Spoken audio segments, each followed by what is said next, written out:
Il y a un rapport hiérarchique dans les tailles et il y a un rapport entre cette pièce-là, qui est une pièce qui fait 7 tonnes et qui a été faite en 2 parties et qui possède un polymiroir, et les autres qui sont plus homothétiques, c'est-à-dire qui ont plus le même volume. Et sinon, il n'y a pas strictement parler de parcours. D'abord, il faut que vous sachiez que ce bloc, je l'ai acheté et qu'il a été extrait de la carrière de Lanhellin au XVIIe siècle. D'accord. Donc il faut que vous vous imaginiez, vous qui avez un sens au travail, que les gens qui ont extrait ça l'ont extrait sans moyens mécaniques ni pneumatiques. Ouais. Ce sont les trous d'extraction de l'époque. Les carriers à Lanhellin en Bretagne travaillaient printemps, été, automne, hiver, par équipe de 2, avec un teneur de baramine, pieds nus, qui coinçait la baramine entre son gros orteil et l'autre, sur 2 comme ça, et un mec à la masse qui tapait. Le granit de Lanhellin est considéré comme un des plus durs du monde. C'est celui qui permet la meilleure rectification. La NASA s'en sert pour faire des. C'est plus planifié que l'acier 30. Et donc, ce que vous voyez là, ils ne perçaient que sur 10 cm. Mais ils avaient la connaissance des failles. Et après, ils mettaient des coins et ils faisaient exploser exactement comme les Égyptiens, les blocs. Pour parodier Nietzsche, le style, c'est le reflet de l'âme. Et comme j'ai dit à monsieur le maire, c'est le résultat monumental d'une série que j'ai fait pour Claude Bernard qui s'appelle Les Assises. Donc tu vois, c'est valable pour le Sardanapale, c'est valable pour tout ça. Donc, tu vois, tout ça. Elle a d'abord été présentée dans ma galerie à Paris, elle s'appelle Individu. Là, vous êtes à Individu 8. La première a été Individu 1. Elle a été présentée aussi dans son intégralité au Grand Palais, à Paris. Et donc c'est la 8e fois que je la présente, mais évidemment, au fur des années, des œuvres sont vendues. Et donc celle-là, elle est avec des œuvres supplémentaires que j'ai créées spécifiquement pour Saint-Gervais. Les 2 femmes qui portent les cruches, par exemple, l'ensemble ici est un ensemble de lectures poétiques. Je l'ai fait spécifiquement pour la ville. Alors, l'histoire de cette œuvre, il y a des textes somptueux qui ont été écrits dessus, qui sont bien meilleurs que ce que je vous en dis moi. C'est l'idée d'une civilisation idéale. C'est-à-dire c'est une idée où les gens travaillent s'ils le veulent, ne travaillent pas, ou discutent, ou s'amusent. C'est une société sans agressivité. Et à l'intérieur de ces personnages, toutes mes obsessions sculpturales et tout ce qui m'a construit sculpturalement y est présent. C'est-à-dire qu'il y a tout un tas d'éléments qui reviennent de la sculpture romane, de la sculpture gothique, pour arriver à celle du 17, 18, 19, 20 et 21e siècle. Il y a eu dans mon œuvre des éléments de cette taille-là qui se sont transformés en sculpture monumentale. Par exemple, les Sardanapales, le tableau de Delacroix que je préfère, c'est le Sardanapale. Les Sardanapales, qui sont des personnages que vous voyez couchés sur un coude, ont été transcrits dans des volumes beaucoup plus importants.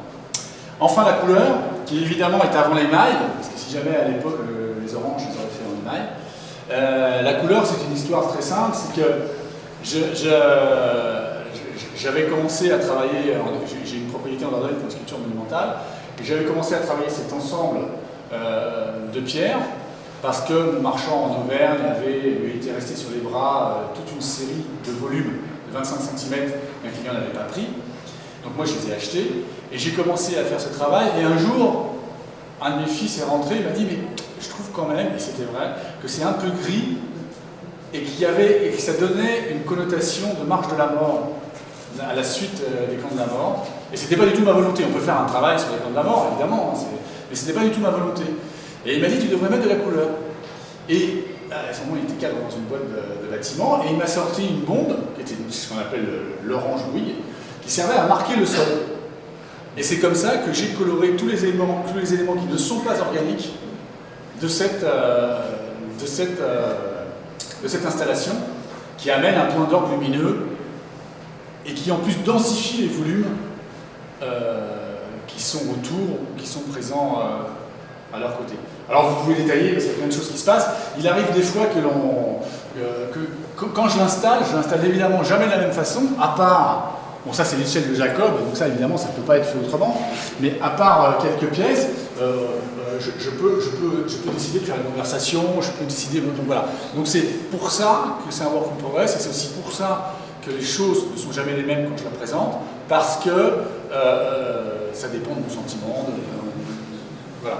C'est une œuvre, alors c'est une œuvre de foire, hein, c'est une œuvre, quand je parle de foire, ça veut dire que dans les foires d'art contemporain, c'est très facile et très plaisant de présenter cette pièce parce qu'elle est, voilà, c'est un coup de poing, c'est quelque chose qui... Et ça, c'est une œuvre, enfin c'est ce qu'il en reste dans cette forme-là. Il y a eu une forme beaucoup plus importante où il y a eu jusqu'à une centaine d'anges. Mais c'est ce qu'on appelle une théorie, c'est la théorie des anges, c'est une suite d'anges qui a été présentée comme ça chez un galeriste parisien qui d'ailleurs est en bas, sa femme s'appelait Guigon, chez qui je travaillais, il y a quelques temps.